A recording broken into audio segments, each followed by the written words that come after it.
propósito de aprender de la palabra de Dios. Pero para continuar vamos a orar, a pedirle a Dios, ¿verdad?, dirección, que sea bendiciéndonos cada uno, dirigiéndonos también a través de su Espíritu Santo para poder impartir estas clases y también aprender, ¿verdad?, de esta palabra. Así que vamos a orar en esta mañana para darle gracias a Dios. Padre Santo que estás en los cielos, en esta hora, te agradecemos, Señor amado, por este momento que nos has permitido estar en este lugar, Señor amado, bendícenos en esta mañana, guíanos a través de ese Espíritu Santo, Señor amado, Espíritu Santo,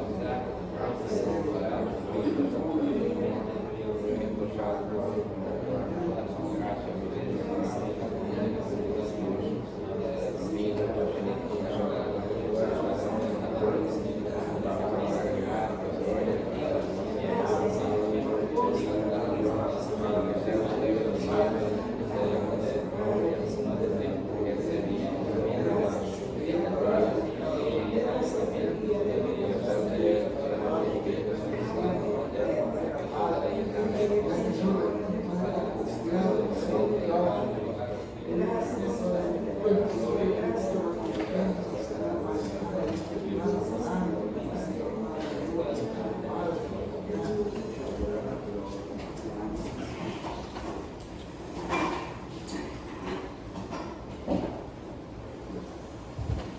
Bueno, gracias a Dios, ¿verdad?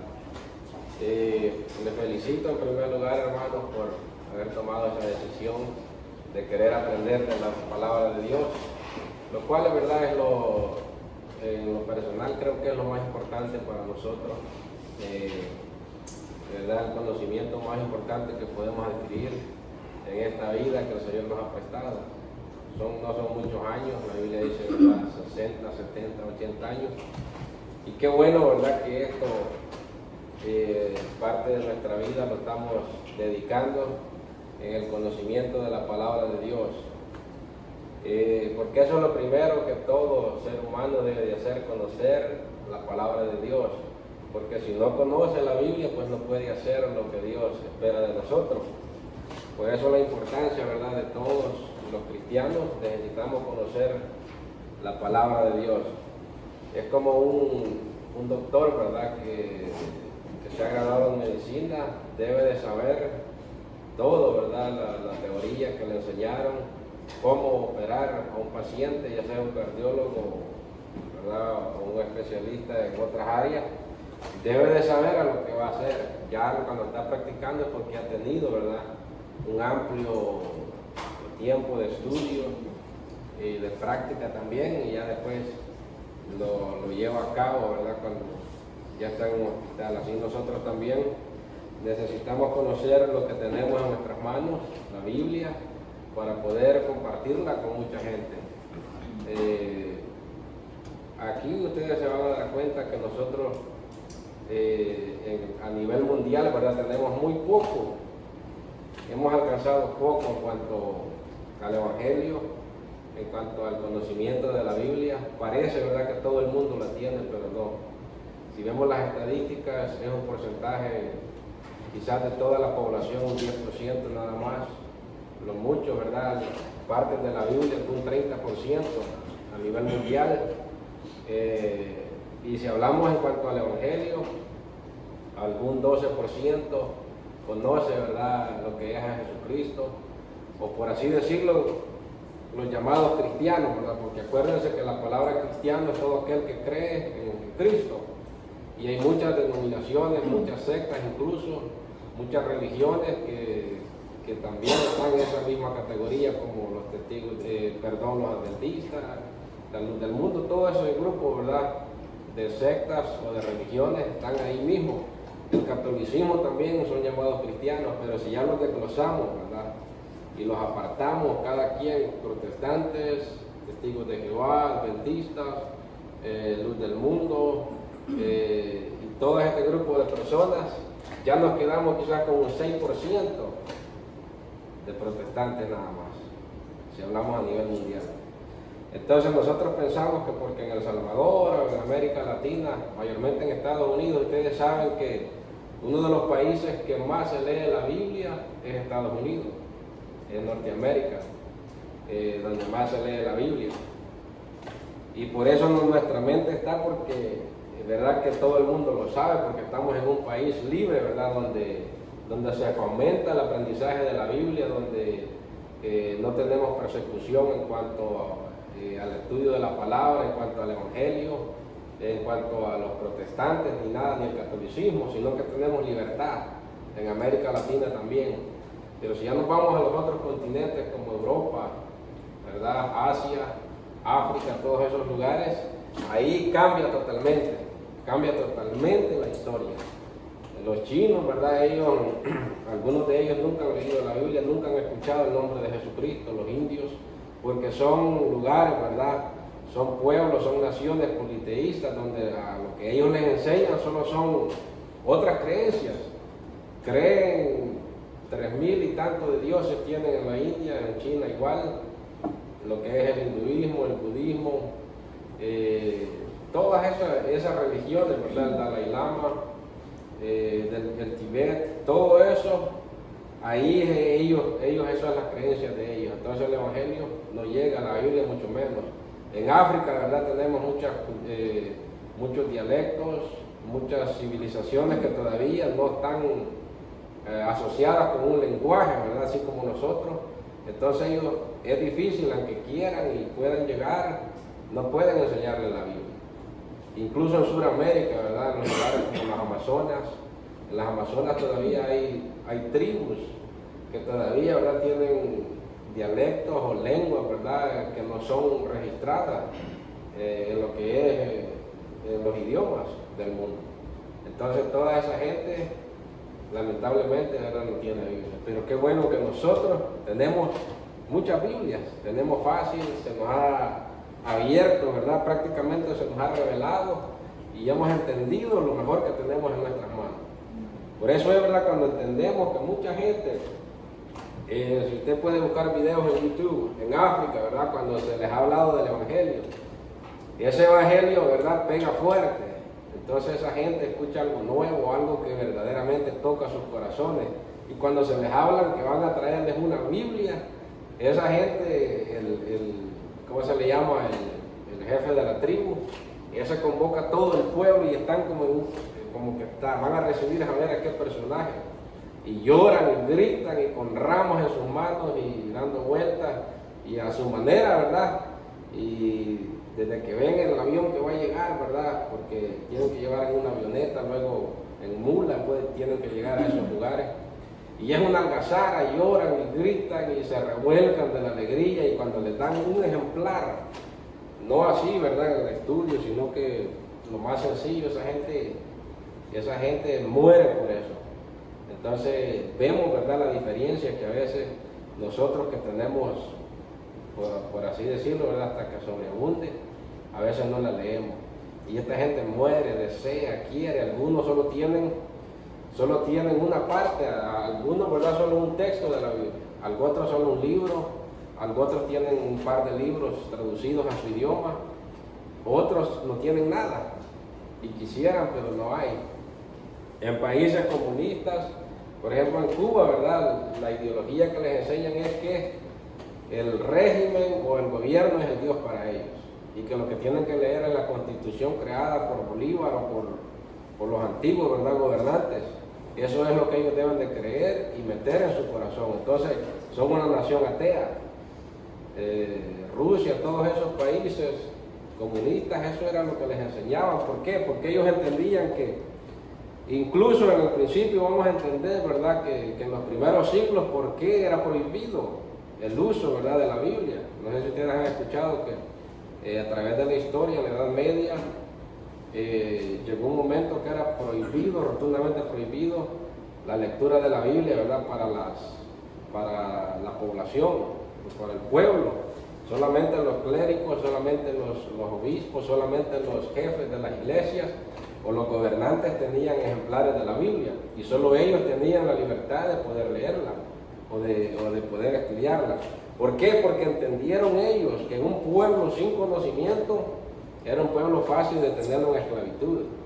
Por eso es que cuando la palabra vino dice que ¿verdad? Luz nos resplandeció, aquel pueblo asentado en sombra de muerte, luz le resplandeció, ¿verdad? Aquellos que estábamos quizás en las sombras, y esta es la luz, la palabra del Señor. Por eso dice la Biblia que lámpara es a mis pies tu palabra y lumbrera tu camino. ¿Y qué es luz? Luz significa, ¿verdad?, conocimiento, luz significa sabiduría.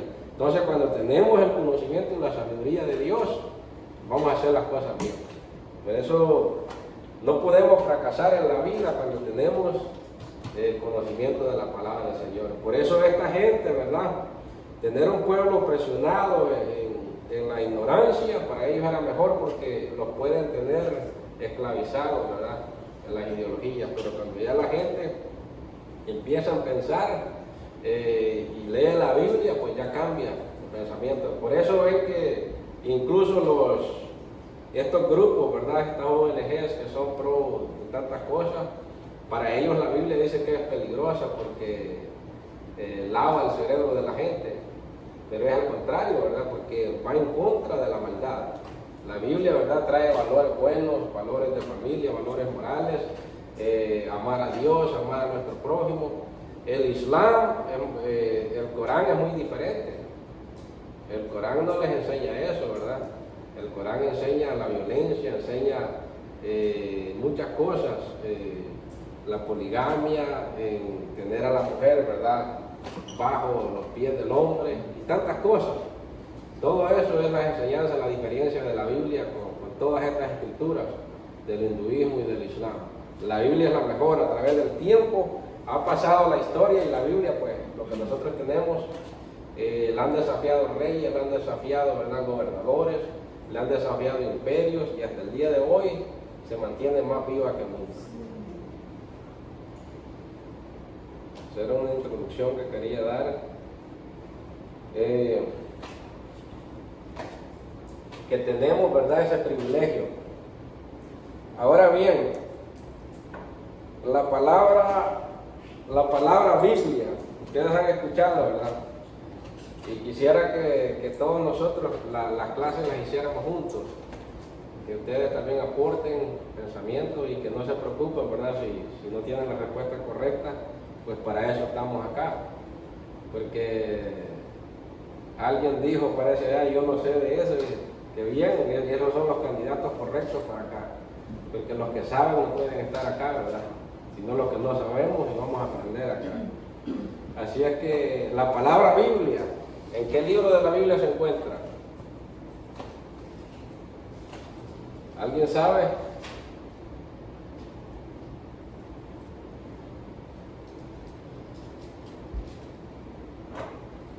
Nadie sabe. Muy bien.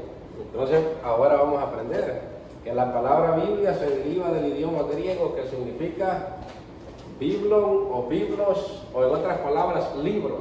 Esa es la definición correcta. Entonces, la palabra Biblia se la pusieron, ¿verdad?, muchos años después. Entonces, esa palabra no es algo, ¿verdad?, que esté en la Biblia. La palabra Biblia no es algo que esté en un libro de la Biblia ni nada, sino que después los estudiosos lograron, ¿verdad?, determinar que como era un grupo de libros, entonces le pusieron Biblia, que es parte del idioma griego que significa libros.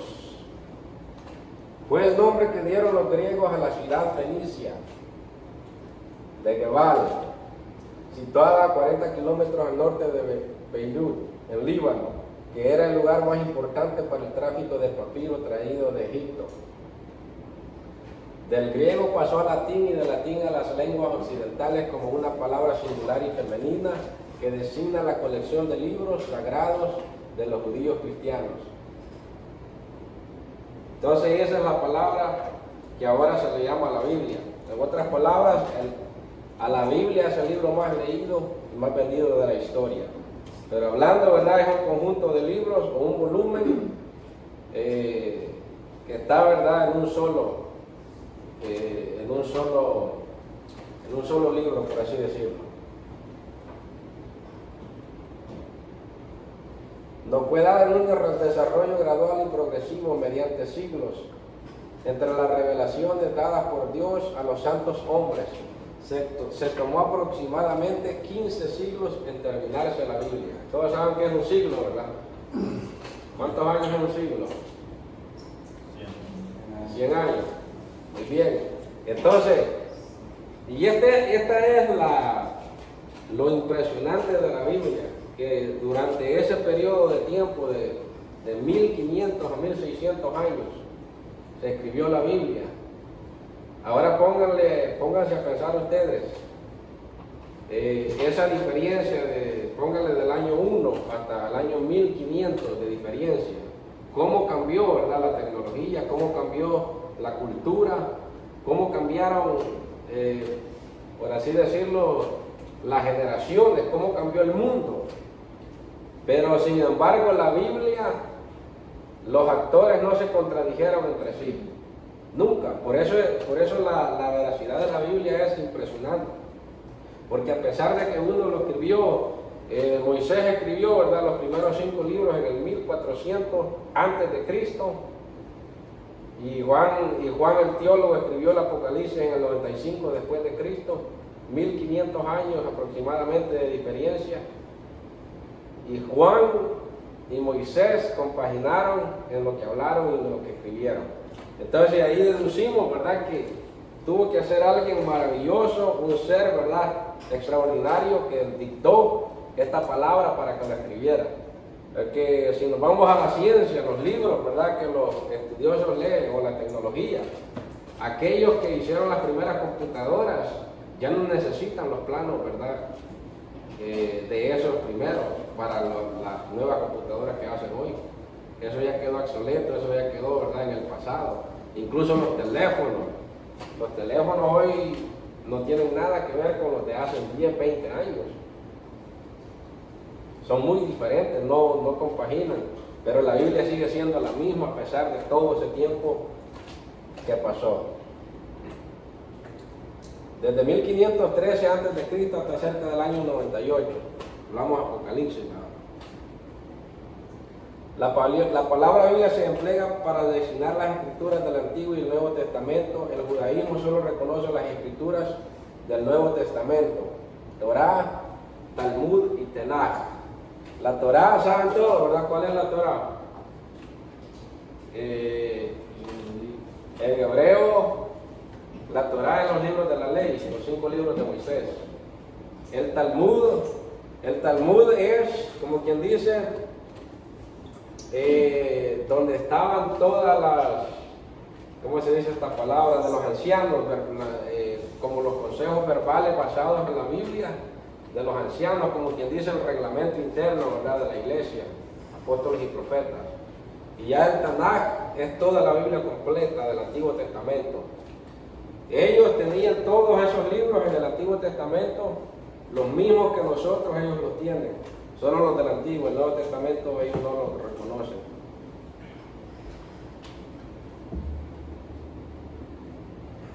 Idiomas de la Biblia. Vamos a regresar, esta materia se llama Introducción Bíblica. No sé si les dije al principio. Y la vamos a terminar en 6 lecciones. Por el tiempo, ¿verdad?, que no nos da. Lamentablemente solo son 1 hora y media. Y solo los domingos. Quisiéramos darla en 2 días a la semana por lo menos, pero solo los domingos. Entonces 6 lecciones nada más vamos a dar de esto. Muy bien, los idiomas de la Biblia. ¿En cuántos idiomas se escribió la Biblia? En 2. ¿Puede mencionarlo? En hebreo y arameo. Ok, ¿alguien más? Hermana Priscila dijo los mismos. ¿Alguien más que piense diferente? ¿O están de acuerdo con Mano Ademir? Sí. Dijo arameo y hebreo. Sí. Muy bien. ¿Alguien más? El Antiguo Testamento fue escrito en hebreo. Otro de los idiomas en que fue escrita la Biblia es el arameo, que era una lengua de escritura muy similar al hebreo. después de la deportación de Babilonia, se comenzó a utilizar este lenguaje entre los judíos. Tal es así que en los tiempos de Jesús el arameo era el idioma de uso común. El evangelista Marcos tradujo varias palabras del Señor Jesús que fueron dichas en arameo. Como por ejemplo, Talita Cumi, ¿se acuerdan de esa palabra? Niña, levántate. Orbán, Marcos 7:11, mi ofrenda a Dios. Efata, sea abierto, Marcos 7:34. Eloí, Eloí, lama sabactani, Dios mío, ¿por qué me has desamparado? Elí dice algunos, ¿verdad? Marcos 15:34. Esas son frases en arameo. Las únicas porciones escritas en arameo fueron Esdras 4:8. En el Antiguo Testamento, ahí está la cita, Daniel 2 y Jeremías. Acuérdense también aquella palabra que dice Abba. Abba, ¿verdad? Abba quiere decir padre. Abba quiere decir padre en el idioma arameo. Entonces, algunos lo dicen las dos partes, ¿verdad? Abba y padre. El Nuevo Testamento fue escrito en el idioma griego. Entonces son tres, ¿verdad? Son tres idiomas: hebreo, arameo y griego.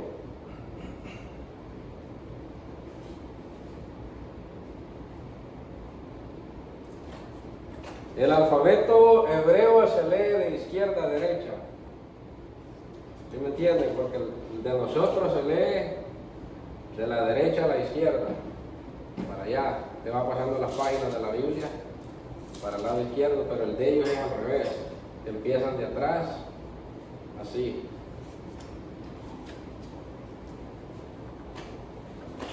Ahora la pregunta es, la mayoría de escritores del Nuevo Testamento, ¿de qué nacionalidad eran?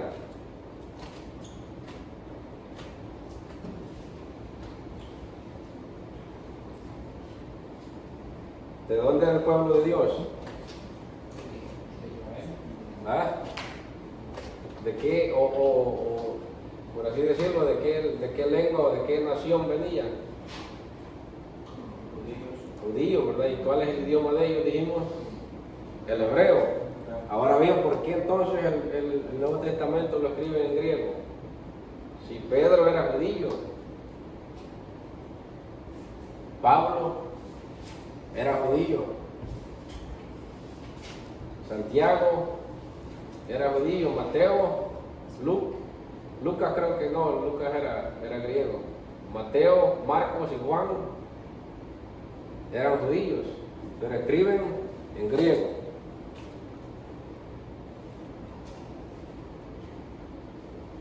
La Biblia se escribió en tres continentes, en Asia, África y Europa.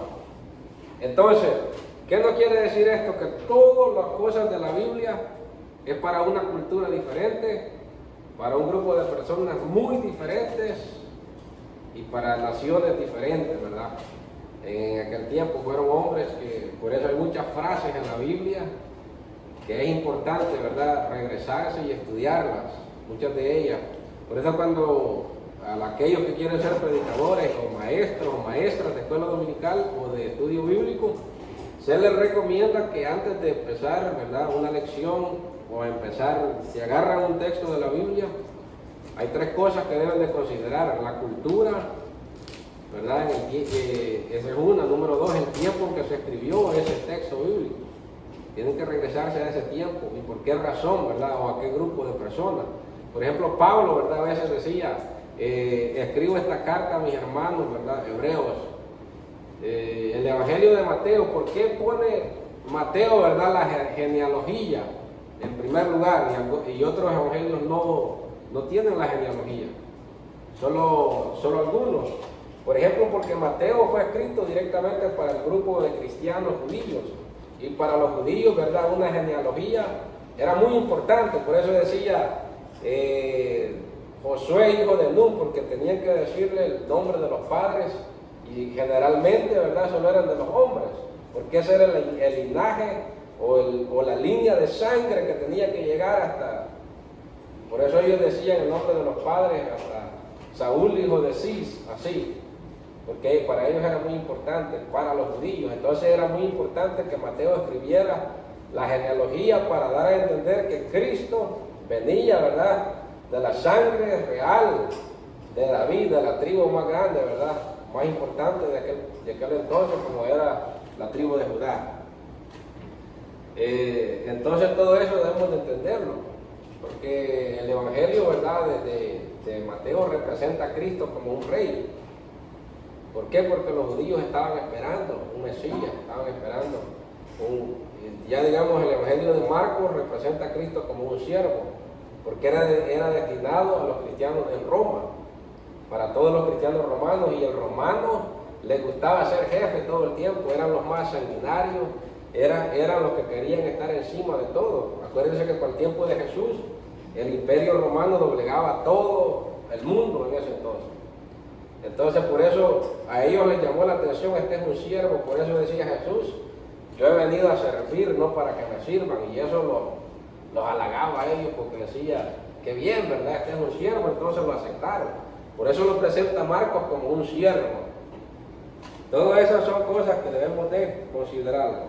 Ahora bien, para explicar un poquito por qué el Nuevo Testamento es escrito en griego, es porque acuérdense que lo último que pasa, ahora si nos vamos a la historia de la Biblia, Moisés, los 5 libros de la ley, Dios los saca, ¿verdad?, de la esclavitud. Cuando José llega a Egipto, ¿se acuerdan de esa historia? Génesis 39 creo que está.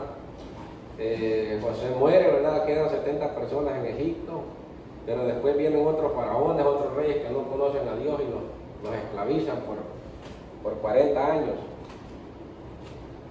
400 años. Entonces el pueblo clama, ¿verdad? Dios levanta a Moisés y lo saca de ahí, de la esclavitud. Y vemos, ¿verdad?, todo el suceso, cómo Dios viene trabajando, levanta a los reyes, levanta a los jueces, levanta a los profetas mayores, levanta a los profetas menores, Malaquías, que es el último de los profetas. Y luego en ese tiempo, ¿verdad?, pasa un periodo de 400 años, se le llama, ¿verdad?, el periodo intertestamentario, o un periodo de silencio donde no es que Dios no hablaba a la gente, o que la gente, ¿verdad?, se olvidó de Dios, o ya nadie pensaba en Dios, sino que en ese tiempo ya Dios no levantó un profeta para darle la palabra de Dios. Ya Dios no levantó, ¿verdad?, un escriba, no levantó uno como Jeremías, no levantó uno como Joel, como Jonás, sino que no más, se quedó en silencio. Pero en ese tiempo ocurrió, ¿verdad? ¿A dónde quedó Daniel, todos estos? Daniel, Esdras y Nehemías. ¿Bajo qué imperio estaban ellos gobernados en ese tiempo? ¿Quiénes son los reyes que menciona Esther también? ¿Quiénes son los reyes que menciona Esdras y Nehemías? O Daniel. Daniel en primer lugar. ¿Cuál es el rey que menciona Daniel en su libro? Nabucodonosor. ¿Y de qué era rey este Nabucodonosor? ¿De qué imperio? De Babilonia. Entonces ellos quedaron bajo el imperio de Babilonia.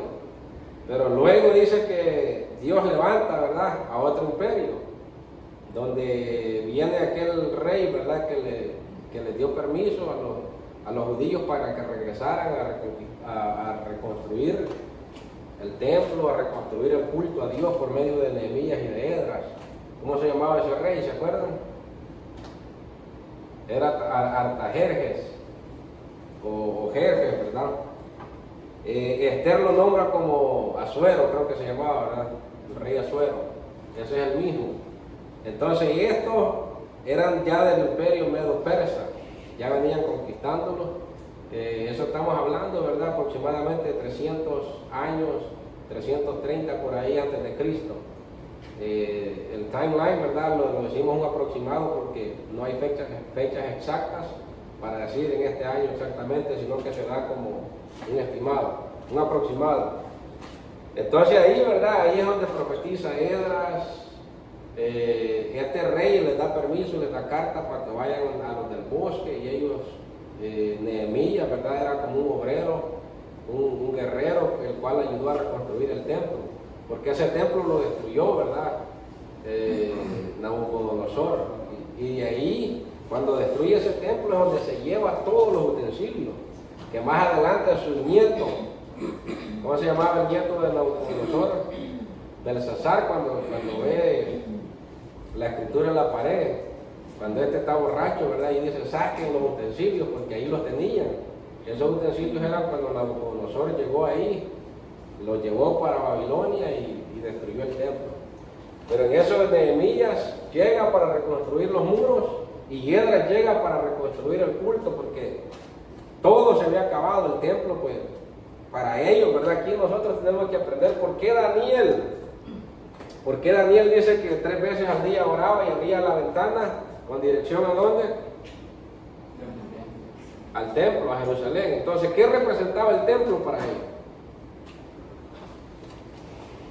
La gloria de Dios. Para un judío el templo era la misma gloria, la misma presencia de Dios. Por eso es que Daniel, ¿verdad? Esa es la razón por qué Daniel siempre, ¿verdad? Como simbolizando, ahí está Dios, ahí está la presencia del Señor. Esa es la diferencia con nosotros, que ahora nosotros no necesitamos el templo, por así decirlo, no es que nos vamos a confiar en eso y agarrar las cobijas para ir a la iglesia, sino que ahora, ¿verdad? Dios habita en nosotros, ¿a través de quién? Del Espíritu Santo. Entonces, eso es lo que, y ahora dice que ya no somos, ¿verdad?, aquellos templos que los hicieron, sino que ahora Él habita en nosotros, que somos, ¿qué? Templo y morada del Espíritu Santo. Esa es la diferencia ahora. Pero los judíos no, por eso para ellos el templo era lo más importante. Cuando les destruyeron ese templo, ellos lloraron, porque era como, por eso decían, la gloria de Israel se ha terminado. Cuando se robaban el arca del pacto, ¿verdad? Los reyes, eso lo van a ver, para ellos eso era lo peor.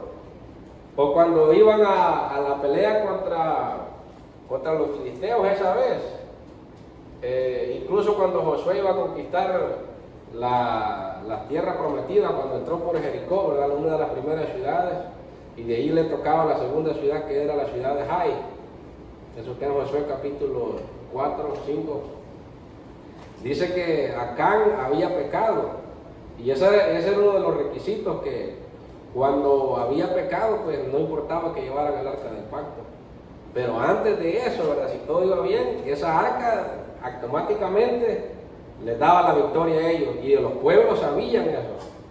Pero en ese tiempo, en ese momento, había pecado Acán. Entonces, aunque llevaron el arca del pacto, no les sirvió de nada, al contrario, se la quitaron, y ellos lloraron por ello. Entonces el templo representaba lo grande. Luego se levanta Alejandro, ya en los 290 después de Cristo, antes de Cristo, perdón. Alejandro Magno, Alexander the Great, si han escuchado, ¿verdad?, en la literatura del lenguaje, ahí se nos explica, ¿verdad?, se nos enseña acerca de este hombre.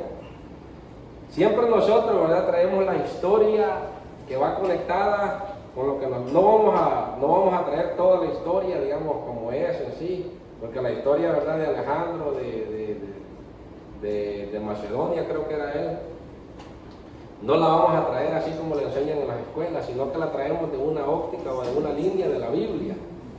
Él cumplió muchas cosas de la Biblia, Alejandro, ¿verdad?, Magno. Entonces él era un hombre, ¿verdad?, de 33 años, creo que murió, bien joven. Su misión era conquistar el mundo entero, y de la manera que él hacía era que quitaba, ¿verdad?, los idiomas, quitaba las culturas para introducir el griego, para introducir el helenismo, para introducir todo lo de los griegos. Por esa razón, ¿verdad?, ya cuando viene al tiempo de Jesús, la mayoría de esta gente fue conquistada. Los judíos, todo Asia, África, la mayoría, la India, todos ellos fueron conquistados por Él traía 4 generales, ¿verdad?, como el imperio Seleco, Casandro, Lisimaco, y había otro, Ptolomeo era el otro. Eran cuatro generales que él traía, y según dice la historia, que esos 4 generales lo asesinaron porque la sed de él de conquistar no le importaba. Quemaba las aldeas, quemaba los pueblos, y los conquistaban a todos, y imponían, ¿verdad?, la cultura, el idioma, la manera de pensar, de la política de ellos. Y era prohibido que póngale por un ejemplo, ¿verdad? Los hebreos hablaran hebreo, que los romanos hablaran latín o romano, era prohibido porque ellos tenían que introducir el griego. Por ende, ¿verdad? Se viene y se mezcla todo este idioma griego a nivel mundial en ese entonces, ¿verdad? En esa época, gracias a ese Alejandro. Y bien joven, si lo hubieran dejado, hubiera seguido más adelante. Pero voy un poco rápido para entender por qué ahora en el tiempo de Jesús, luego vienen los romanos y se mezclan con los griegos. Por eso hay una cultura que se llama, ¿verdad?, greco-romana. La cultura de los romanos con la de los griegos es un poco similar, donde ellos tienen muchas estatuas, tienen filósofos, ¿verdad? Los filósofos griegos, Sócrates, todos ellos, los romanos. Ya en el tiempo de Jesús la mayoría de esta gente hablaba griego, ese era el idioma de ellos, el griego. Como en este país, ¿verdad?, la mayoría de nuestros hijos, el idioma oficial de ellos es el inglés, aunque lo de nosotros es el español, el original, ¿verdad?, es el español. Pero ya nuestros hijos adoptaron el inglés y los hijos de nuestros hijos van a ser más el inglés todavía. Y posiblemente la cuarta y la quinta generación se van a olvidar del español. Así mismo fueron los griegos, ya cuando vinieron a nacer toda esta gente, ya estaban familiarizados con el idioma griego. Por eso en tiempos de Jesús, ¿verdad?, todo lo que se miraba era el griego y el romano.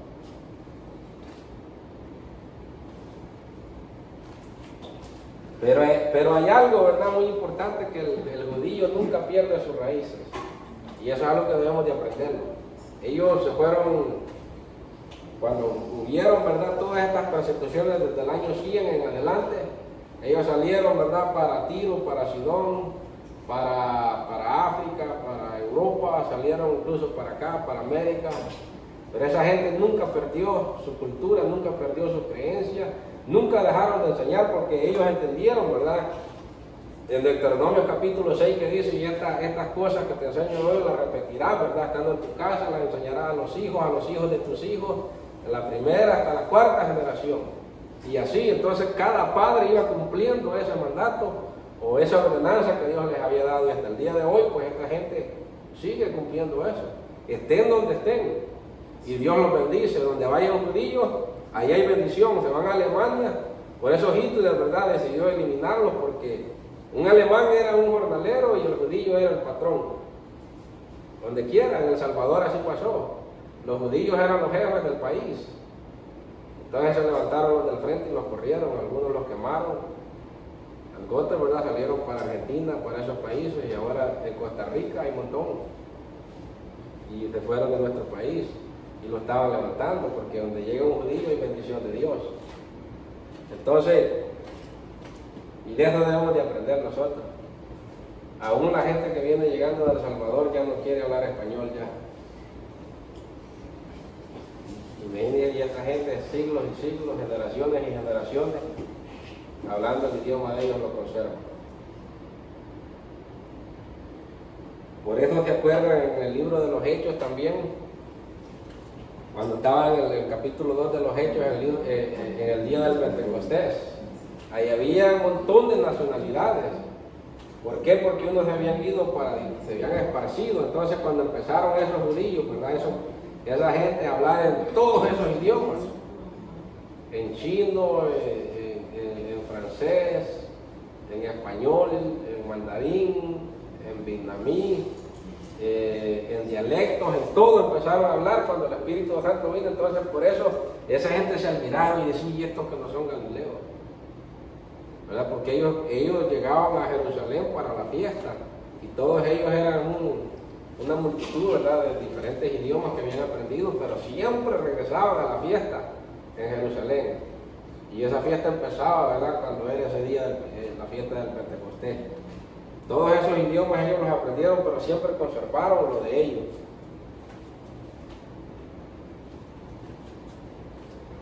Ahora miren, estadísticas de traducción, ya hablando, ¿verdad?, de esto.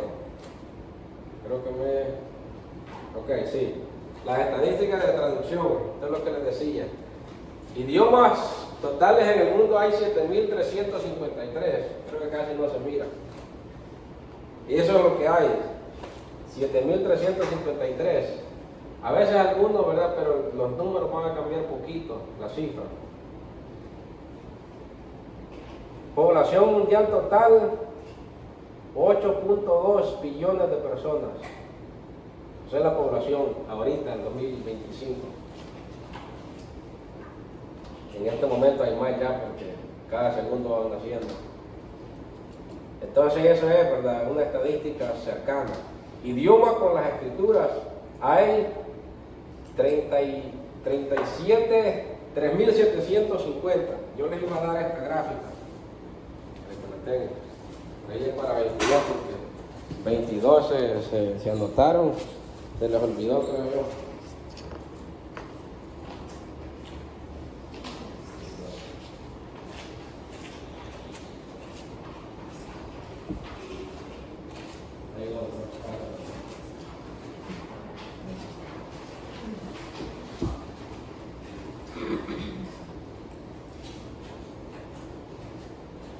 Idiomas con las escrituras solo hay 3.756. Ahora bien, miren ustedes, si aquí dice 756 idiomas, solo el 10% de todos los idiomas tienen la Biblia. A partir del 2024 hay 756 idiomas con la Biblia completa. Y eso equivale al 10% de todos los idiomas. Ahora bien, ¿qué pasa con el otro 90%?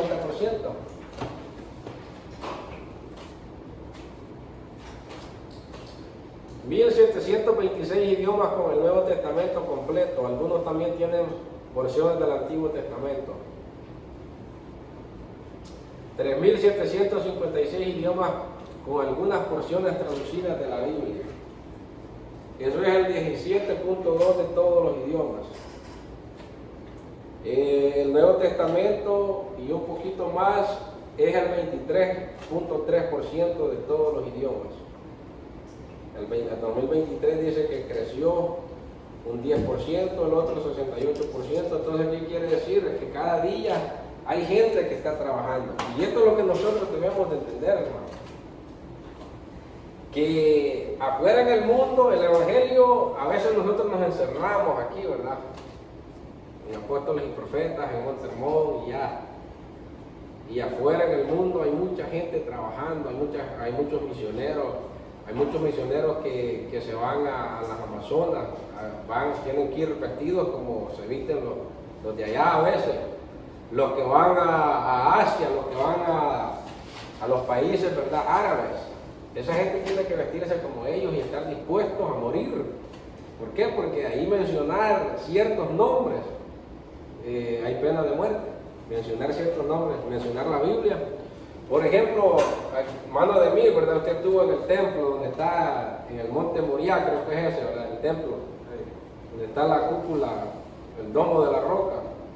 Ahí, afuera en el patio, está bien, ¿verdad? Pero ahí, según dicen, ni siquiera usted puede ir de la mano con su esposa, no puede mencionar nada, y si ellos quieren, pues ahí se queda usted.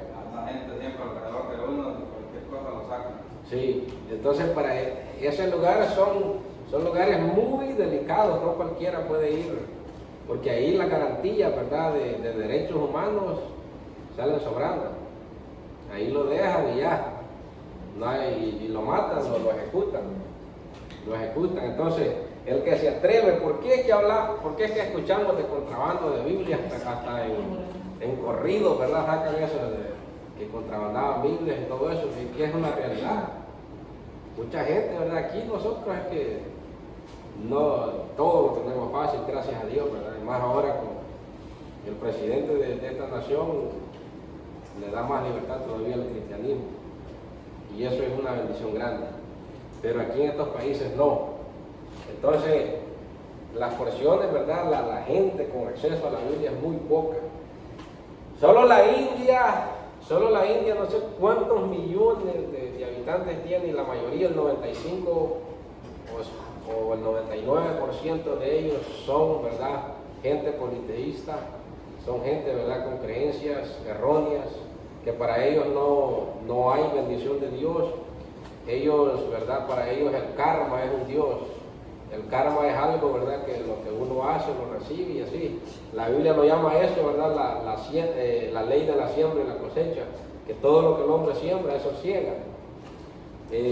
Allá en esos países no. Entonces están fuera. La mujer, las leyes que ponen, ¿verdad?, para la mujer, las niñas de 9 años, ya puede un hombre mayor, un viejo, puede ser de 60, 70 años, echar mano de una niña de 9 años y casarse con ella, y es legal. Y cuantas él quiera, siempre y cuando tenga dinero, o tenga acceso, ¿verdad?, poderlas mantener.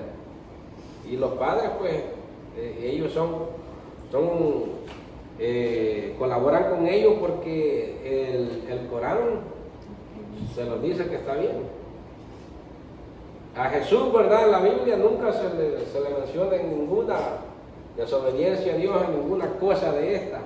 A Mahoma, que es el que según escribió el Corán, él también tenía niñas como esposas para él. Entonces ahí vemos la diferencia de la Biblia, ¿verdad?, con todas estas escrituras que están en el mundo. 3.969 idiomas sin escrituras, 252 millones de personas. Necesitan la traducción de la Biblia para comenzar, 985 idiomas, el 13.3 de todos los idiomas. En un trabajo que está en progreso es 1.524, el 20% de todos los idiomas. Y los que no tienen acceso a las escrituras y probablemente, ¿verdad?, nunca van a poder, 1.131, 15% de todos los idiomas.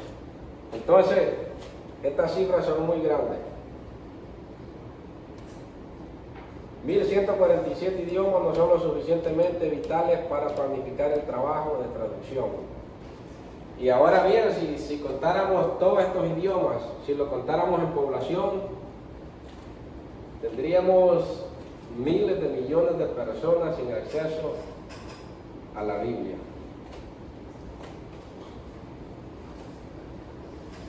Yo tenía un papel o ¿cómo le llamaríamos? Material con todos estos datos. Lo voy a mandar a mediados de semana para que ustedes lo pinteen y lo tengan ahí tengan una libreta o un binder para que le hagan hoyos y lo pongan ahí. Porque esta información es muy importante. A veces las que van a dar clases o las que quieren enseñar a los niños, ustedes pueden enseñar en la casa a los niños la palabra de Dios, para que cuando ya vengan a la escuela dominical ellos vengan ya sabidos. 2.115 idiomas necesitan iniciar una traducción o trabajo preparatorio. Esto ya me dijo. El mundo sabe que la Biblia sigue siendo el libro de mayor venta en el mundo, mas no todo el mundo sabe exactamente cómo este asombroso libro llegó hasta nosotros. La Biblia es el libro más solicitado a través de la historia hasta el día de hoy, más vendido. No hay otro libro en la historia que se ha vendido más que la Biblia. Más perseguido también, más antiguo y a la vez más actualizado. De mayor valor, más controversial también, ¿verdad? La Biblia ha sido uno de los libros más controversiales, donde de ella derivan multitudes de religiones y sectas. Demasiado.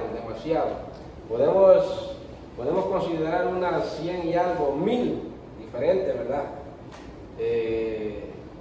De ramas que derivan de la Biblia. ¿Por qué? Por falta de una buena línea de interpretación.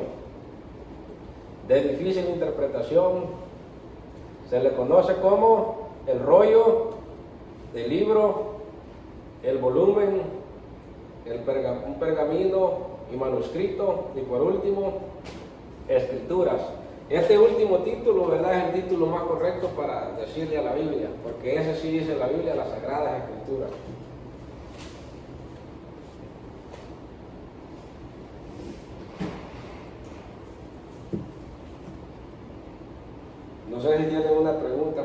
espiritual. ¿Estamos bien? Muy bien.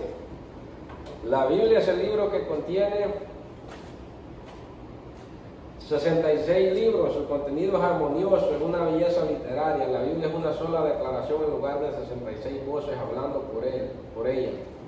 Este mensaje inspirado hace de la Biblia un libro por excelencia. La Biblia fue escrita aproximadamente 1600 años en medio de un mundo ignorante y supersticioso. A ella le cabe el mérito de tener entre sus páginas el libro de Job, considerado el primer drama del que se tiene noticia en la historia de la humanidad. Entonces, hablando de cuál libro es uno de los primeros libros escritos, diríamos que es el libro de Job. Y luego siguen los libros de Moisés, ¿verdad? Que esos ya fueron en el 1400, aproximadamente antes de Cristo. El libro de los Salmos, que es la colección poética más antigua del mundo.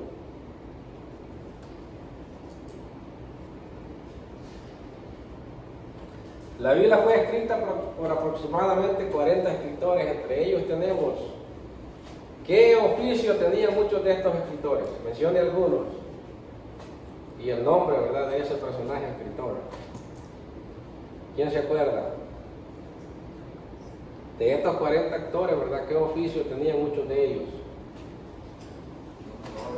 Escritores. Escritores, podríamos decir.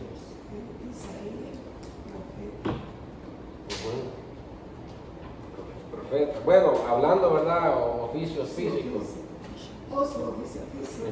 Y acá, pues, de la tierra. Pescadores. ¿Quién era el pescador?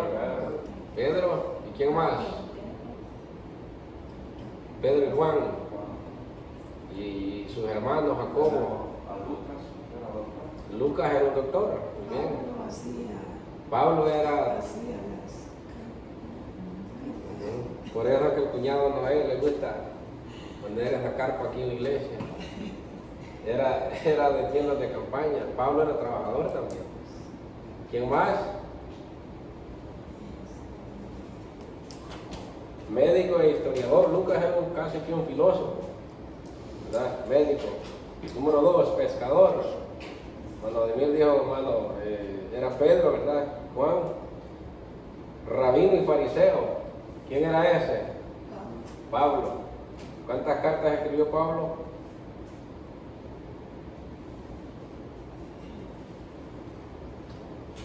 ¿Alguien? 7. ¿Ok? ¿Alguien más? Bueno, Benjamín. Bueno, los dejo de tarea. Militar, ¿quién fue un militar? Un caudillo. Josué. Muy bien. Rey y filósofo. El mero sabio. David, no, David no escribió. Sí escribió. ¿Quién fue el filósofo de filósofos?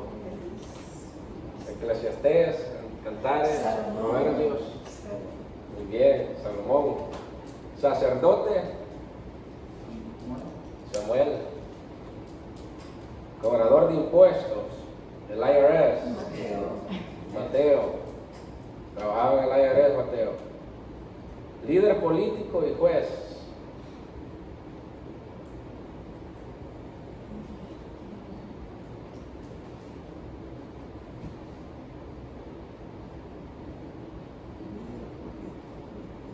Pastor de ovejas, poeta, músico y guerrero. Muy bien, David. Sacerdote, profeta y juez. Samuel. Él tenía los 3 títulos. Jonathan, ¿quién fue el líder político? Es el líder político y juez Samuel. Sí.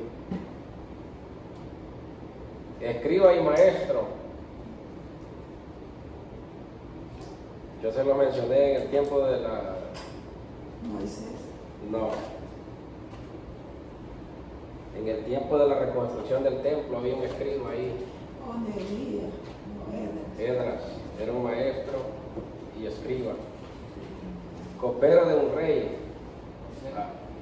No, ahí sí entra ese.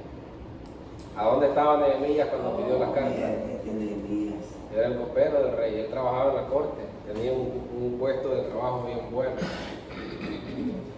Propietario adinerado de tierras y ganado. El hombre más rico de los orientales. Job. Muy bien. Escribe y profeta.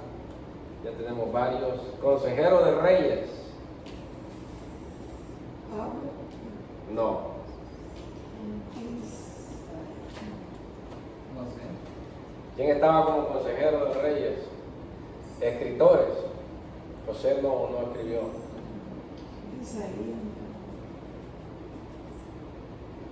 Del que hablaban ayer, Daniel. Daniel era un consejero de los reyes de Babilonia y los de Persia también. Y no era un trabajador común, sino que era un hombre en alta estima. Se convirtió en el líder de los sátrapas o de los sabios y de los consejeros. Muy bien. Entonces, entre ellos tenemos toda esta gente, desde gente muy estudiosa como filosofía, hasta gente, ¿verdad?, que tenía en el trabajo más vil, por así decirlo, un simple pescador. Entonces, de ahí, ¿verdad?, y Dios, esa es la ventaja y cómo uno mira la palabra de Dios, que Dios a todos los pone, ¿verdad? Es como cuando dio los talentos. ¿Será que al que le dio 5 y al que le dio 2 y al que le dio 1, será que Él les dio porque no los quería o por qué? La Biblia dice que Él da, ¿verdad?, dones de acuerdo a qué, a la capacidad de cada quien. ¿Será que el que hizo 2 trabajó menos que el que hizo 5? No, ese trabajó y logró el 100% de lo que tenía que hacer, porque solo se le dieron 2, entonces él tenía que hacer 2. El que le dieron 5, él tenía que hacer 5 porque tenía más capacidad y a lo mejor le dieron más recursos para trabajar, por eso le dieron 5. Entonces, y al otro se le dio 1, pero aquel no quiso hacer nada. Entonces aquí vemos que Dios, tanto un militar, un pescador, un rabino, a un gran filósofo, a un consejero, Dios los usó en diferentes lugares. A Pedro lo usó porque había mucha gente de la plebe, ¿verdad?, como se le llama, de la chusma, o de que Pedro tenía que llegar con el léxico o la oratoria de Pedro, de la manera que Pedro hablaba. Y es como Juan el Bautista, que les dijo generaciones de víboras, porque esa era la manera que Juan hablaba, pues era del monte, era del desierto, tenía que hablar de fuerte. Así como el apóstol Santiago, ¿verdad?, que le dice cara de perro a todo ese montón de gente. Pero ese hombre pues es callejero, ese es el idioma que él habla. Pero por eso Dios levanta a quién, a un rabino fariseo, que parece que de gusto, ¿verdad?, estudió el hebreo, parece que de gusto estuvo en la universidad más prestigiosa, ¿verdad?, de Israel, el gran maestro Gamaliel le enseñó a él. Porque Dios lo iba a usar para ir a hablarle al César, para ir a hablarle a Herodes, para hablarle a Festo, para hablarle al rey Agripas, para hablarle a toda esa gente, ¿verdad?, de cortes reales, gente, ¿verdad?, de gobernadores, capitanes de la guardia, conocía bien lo que era, ¿verdad?, la militar. Por eso decía esta milicia que yo profeso, y decía aquel que se considera soldado, ¿verdad?, y hablaba en esos términos Pablo porque él entendía. Entonces Dios levanta a estos hombres para trabajar en la obra, pero uno es más importante que el otro, no, sino que Dios los usa en un lugar adecuado, ¿verdad?, que es necesario. Porque si manda a Pedro allá en el Areópago, en Hechos capítulo 16, ustedes filósofos cobardes no saben nada, la letra los mata, les iba a decir. Pero Pablo los vio, ¿verdad?, porque esos tipos estaban, un altar acá, otro altar allá, que dice: varones atenienses, he observado que son un poco religiosos, y aquí veo un altar que dice el Dios no conocido. A ese es el que yo les predico. Y les empezaba a mencionar incluso a los filósofos que ellos conocían. Entonces los griegos decían, ellos querían saber más. El griego, ¿verdad?, siempre quería saber algo nuevo, algo diferente. Entonces cuando Pablo les habla, estas cosas nuevas a ellos les llaman la atención. Por eso, ¿verdad?, el Evangelio se corre a nivel, ¿verdad?, de Atenas, de Grecia, de todos esos lugares. porque a través de Pablo, y Pablo hablaba muy bien ese idioma, entendía muy bien la cultura de ellos, porque Pablo era judío, ¿verdad?, de nacimiento, con nacionalidad también romana. Entonces el que tenía esa ciudadanía romana tenía libertad para el mundo entero, como la ciudadanía de este país también. Así mismo, entonces, pero ya Pedro no podía, por eso a Pedro lo usó el Señor para predicar nada más en Jerusalén, solo ahí, porque para los judíos, porque Pedro era 100% de ese judío del vulgo, dice la palabra del Señor, ¿verdad? Más callejero, en otras palabras, que la gente se sentía bien, porque si viene un estudioso, ¿verdad?, alguien que usa unas palabras un poco fuertes, un poco quizás muy avanzadas, cualquiera de la gente que no ha estudiado dice que se la pica, se la cree. ¿Por qué? Porque no logra entender eso. Pero ya ponerse, ¿verdad?, a predicar en frente de gente, de doctores, de universidad, se requiere, ¿verdad?, un nivel académico tanto en la tierra como también de teología grande. Entonces Dios usa a Pablo para ello. Por eso es muy importante, ¿verdad?, en todas las áreas tener gente.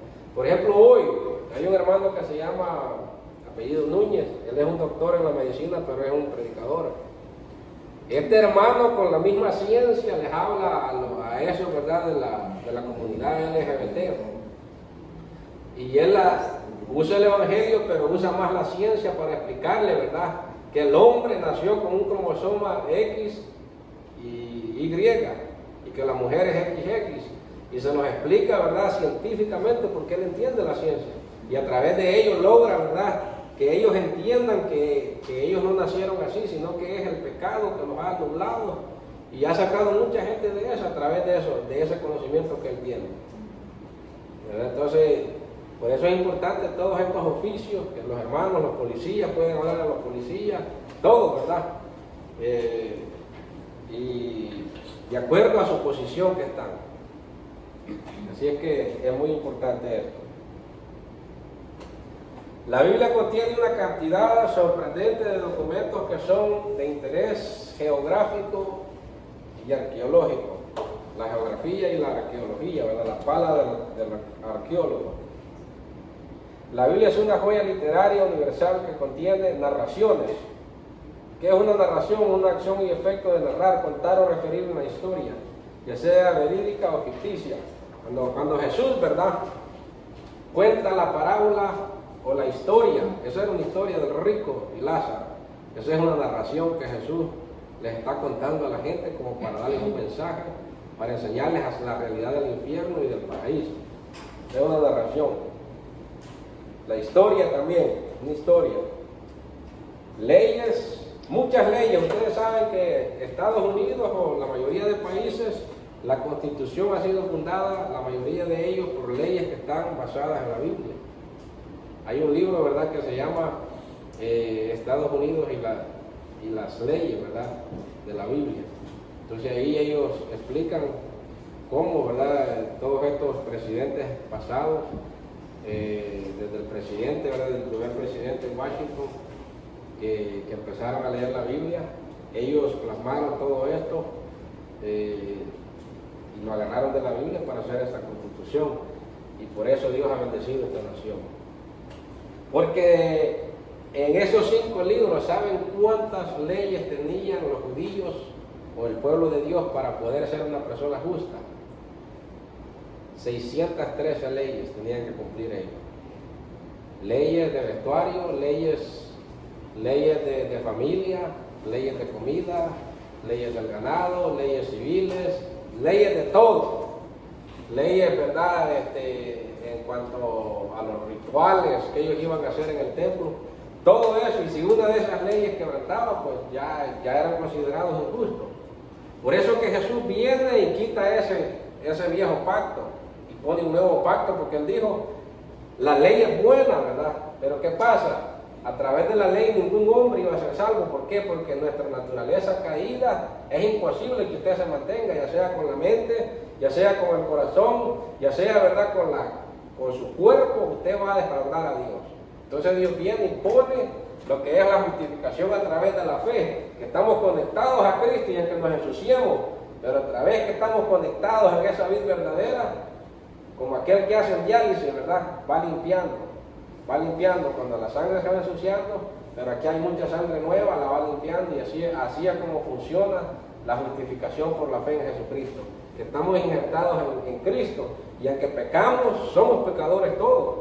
Aunque ya hayamos aceptado a Cristo, dijo Pablo, pero estoy en esta carne corrupta que lo que quiero hacer, dice, no lo puedo hacer y lo que no quiero hacer lo hago, dice. ¿Quién me librará de esta carne, dice él, de este cuerpo corrupto? Y dice, pero gracias a Jesucristo que nos ha dado la victoria, ¿verdad?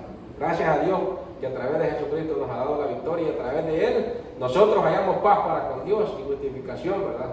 Pero así de nosotros jamás podríamos llegar. Por eso es que nadie se debe de jactar por todo lo que hace, ¿verdad? En pro de la obra. Nadie debe de jactarse que por qué hace eso, por qué hace aquello. Él es mejor, tiene un puesto ganado en el cielo. Sino que debemos de considerar que por mucho o por poco lo que hagamos, que es gracias a la voluntad de Dios, ¿verdad? Y a ese don que nos dio, ¿verdad? Por gracia sois salvos, no por obras, para que nadie se gloríe. Así es que esas leyes eran 613 leyes en el Antiguo Testamento, que si una la quebrantaban, ya eran considerados injustos, no aptos para el reino de los cielos. Entonces, era imposible que un hombre o una mujer fuera salva en esa manera. Oráculos. ¿Qué es un oráculo? Es una respuesta divina que llega a las personas a través de los sacerdotes u otros ministros. Parábolas, todos conocemos la parábola, ¿verdad? ¿Qué es una parábola? ¿Han escuchado la palabra parábola? La parábola es una historia corta con una enseñanza espiritual. Esa sería una definición correcta. Una historia corta con una enseñanza espiritual. Y ahí tenemos, ¿verdad? En la literatura del lenguaje tenemos lo que es las fábulas. Una fábula es una historia corta ¿verdad? Con una enseñanza de la vida diaria.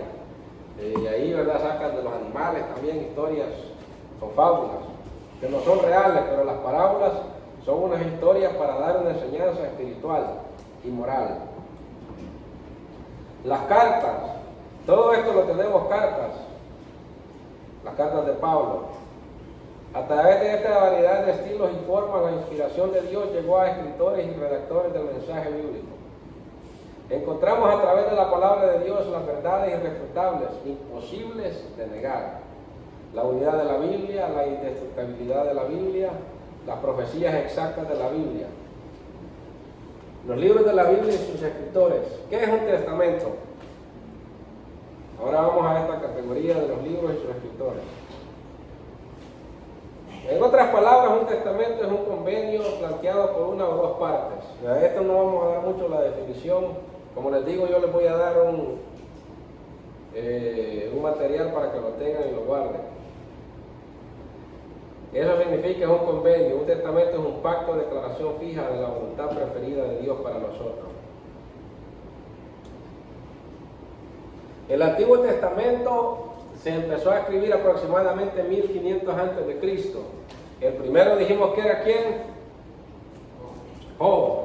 Y el último del Antiguo Testamento es Malaquías.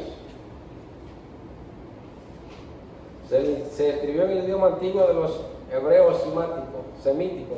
El total son 39 y fueron escritos antes del año 500 antes de Cristo. La división de los 39 libros fue elaborada en la traducción en griego cerca del año 280 a.C. y tiene su cumplimiento en el Nuevo Testamento. Pasaron casi 400 años entre las escrituras de Malaquías a Mateo. Eso es el intervalo de tiempo que les decía yo del silencio.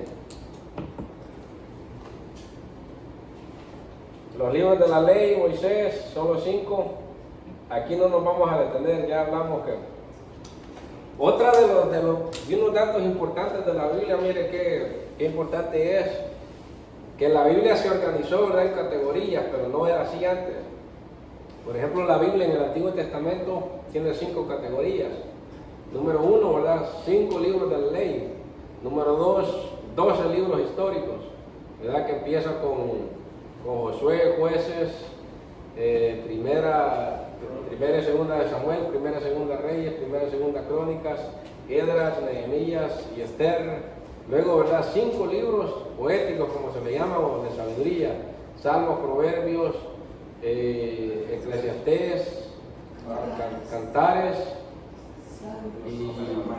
No, son 5. Tenemos Salmos, Proverbios, Eclesiastés, y Cantares y Job. Sí, Job ahí también. Muy bien. Ahora vamos 5 de la ley, 12 libros históricos, ahora 5 libros poéticos, ahora 5 profetas mayores: Isaías, Jeremías, Lamentaciones, Ezequiel y Daniel. 5, ahora volvemos al 12 otra vez, que son 12 profetas menores. Entonces así están clasificados ellos. Los profetas menores con los mayores, ¿verdad? La clasificación no se les da porque son más importantes, ¿verdad? Los mayores que los menores, sino que se les llama mayores porque fueron, ¿verdad? Escritores que escribieron más. Por ejemplo, Isaías escribió 66 capítulos, que es uno de los libros mayores de los profetas mayores más grandes. Y ya lo como es Amós, Joel, Malaquías, todos ellos, algunos 3, 2, Jonás escribió 3 o 2, bien poquito, por eso se le llama profetas menores, porque el contenido de ellos no era mucho. Pero no es que sean más importantes los mayores que los menores, sino que toda la Biblia es muy importante. ¿Cuántos escribió Isaías, ¿cuántos capítulos? 66. Ahí vamos a ver que Isaías se le llama la mini Biblia, porque tiene 76 libros también. Los poéticos dijimos que eran profetas mayores: Isaías, Jeremías, Lamentaciones, Ezequiel y Daniel. Aquí queríamos dar un pequeño reseño, pero eso lo van a ver ya cuando entren a los profetas mayores.